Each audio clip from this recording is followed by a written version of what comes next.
నీ యందు భయభక్తులు గల వారి నిమిత్తములు దాచిన మేలు ఎంతో గొప్పది. జనులు ఎదుట నిన్ను ఆశ్రయించే వారి నిమిత్తము నువ్వు స్థిరపరిచిన మేలు ఎంతో గొప్పది.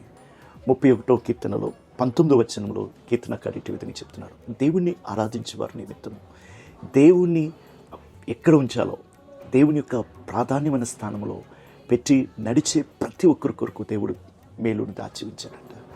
అంతేకాదు, మనము జనుల ఎదుట కేవలం బైబిల్ పట్టుకుని నడిచినా సరే దేవుణ్ణి నమ్ముకున్నారండి, దేవుణ్ణి ఆశ్రయించారండి, దేవుని దగ్గరికి వెళ్తున్నారు. ఈ మాటలు మీ కొరకు వినబడుతుంటే మీరు ధన్యులు ప్రియులారు. ఎందుకంటే మన కొరకు మేలును దేవుడు సిద్ధపరిచి ఉంచాడని బైబిల్ సెలవిస్తుంది. అంతేకాదు, నెక్స్ట్ వర్స్లో మనుషుల కపటోపాయములు వారిని అంటకుండా నీ సన్నిధిని చాటున వారిని దాచుచున్నావు, వాకుల్యము మాన్పి వారిని గుడారములు దాచుచున్నావు.